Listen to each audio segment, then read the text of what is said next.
সাহিত্য একাডেমির সম্মানে ব্রাত্য রইল বাংলা। 2024-এ বাংলা সাহিত্যে দেওয়া হলো না সম্মান। একাডেমি সূত্রের দাবি, টেকনিক্যাল কারণে আটকে গিয়েছে এবছরের সম্মান প্রদান। ধ্রুপদী ভাষার সম্মান পাওয়া বাংলাকে এভাবে বাদ দেওয়া উঠেছে একের পর এক প্রশ্ন। দীর্ঘ 52 বছর পর বাংলার কাউকেই সম্মান দেওয়া হলো না। সূত্রের খবর, বই বাছাই নিয়ে জুরিদের মধ্যে ঐকমত্য হয়নি এবং দায়িত্ব ছাড়েন এক জুরি সদস্য।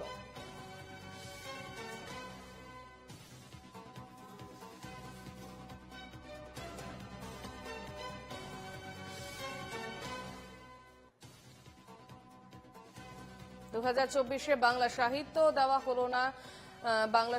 দেওয়া হলো না সম্মান এবং দীর্ঘ 52 বছর পর সম্মান থেকে বঞ্চিত বাংলা।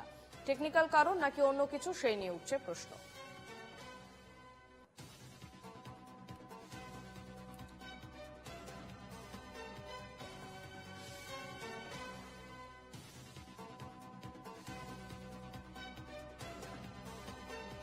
সাহিত্য একাডেমি সম্মানে এবার প্রাপ্ত থাকলো বাংলা। 2024-এ বাংলা সাহিত্যে দেওয়া হলো না কোনো সম্মান এবং দীর্ঘ 52 বছর পর সম্মান থেকে বঞ্চিত হলো বাংলা। 2024 সালে বাংলা সাহিত্যে দেওয়া হলো না সম্মান এবং একাডেমি সূত্রে যেটা খবর, দাবি করা হচ্ছে টেকনিক্যাল কারণে আটকে গিয়েছে এবছরের সম্মান প্রদান। ধ্রুপদী ভাষায় সম্মান পাওয়া বাংলাকে এভাবে বাদ দেওয়া হয়েছে, সেই নিয়ে উঠছে একের পর এক প্রশ্ন। দীর্ঘ 52 বছর পর বাংলার কাউকেই সম্মান দেওয়া হলো না। সূত্রের খবর, বই বাছাই নিয়ে জুরিদের মধ্যে ঐকমত হয়নি, দায়িত্ব ছাড়েন এক জুরি সদস্য।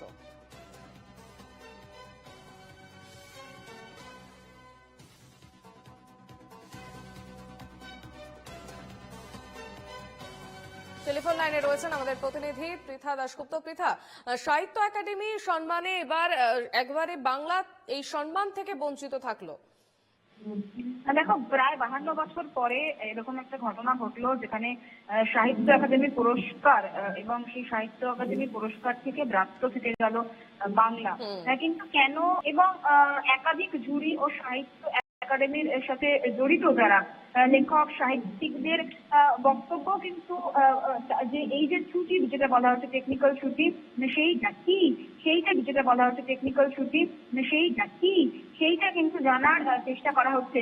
বেশ পৃথা, তুমি সঙ্গে থাকো। আমাদের সঙ্গে টেলিফোন লাইনে রয়েছেন কবি সুবোধ সরকার। সুবোধ বাবু, 2024 সালে সাহিত্যে সম্মান দেওয়া হলো না, বাংলা ব্রাত্য থাকলো, দীর্ঘ 52 বছর পরে এই সম্মান থেকে বঞ্চিত হলো বাংলা।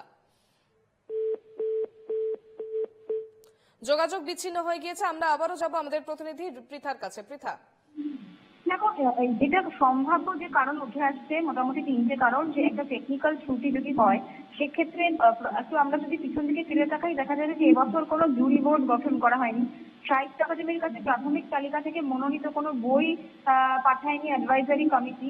দ্বিতীয়ত যেটা হয় যে জুরি বোর্ড হয়তো গঠন হয়েছে কিন্তু কোনো বৈঠক যে তাদের মধ্যে হয়নি, সম্ভাবনা যেটা উঠে আসছে তাদের সেটা ব্যক্তিগত সমস্যার জেরে, ফলত সেটা একটা কারণ হতে পারে। তৃতীয়ত, জুরি বোর্ডের এক বা একাধিক ব্যক্তি তারা হয়তো নিজের জায়গা থেকে সরে দাঁড়াতে পারেন এবং এই তিন ক্ষেত্রেই সেই বছরের যে পুরস্কার যেটা টেকনিক্যাল ছুটি বলা হচ্ছে এবং টেকনিক্যাল ছুটি দিনকে সেটা বাতিল করা হচ্ছে, সেইটা কিন্তু হতে পারে। এরকম সম্ভাব্য কিছু টেকনিক্যাল ছুটির কথা উঠে আসছে। এবং সব থেকে বড় বিষয় যে এই যে 52 বছরের যে এই যে পুরো প্রথা, সেটার একটা ভাঙন ঘটলো, সেইটা কিন্তু ইতিমধ্যে বিভিন্ন মহলে প্রশ্ন উঠছে। আমি আবারও বলছি, সম্ভাব্য কারণ যে তিনটে মোটামুটি ভাবে হচ্ছে, যেহেতু জুরি বোর্ড গঠন নেই, জুরি বোর্ড গঠন করাটা খুব গুরুত্বপূর্ণ একটা বিষয় এবং অ্যাডভাইজারি কমিটি কোনো বই পাঠায়নি, সেক্ষেত্রে কি কারণে ব্রাত্য হলো বাংলা, সেটা নিয়ে কিন্তু প্রশ্ন উঠতে শুরু করেছে। বেশ, ধন্যবাদ পৃথা। 52 বছরে এই প্রথমবার, এবং যেমনটা জানা যাচ্ছে যে সাহিত্য একাডেমি সম্মান থেকে এবার ব্রাত্য হলো বাংলা। 2024 সালে বাংলা সাহিত্যে দেওয়া হলো না সম্মান। সূত্রের খবর যেটা উঠে আসছে যে বই বাছাই নিয়ে জুরিদের মধ্যে ঐকমত তৈরি হয় এবং সেখান থেকেই দায়িত্ব ছাড়ে এক জুরি সদস্য।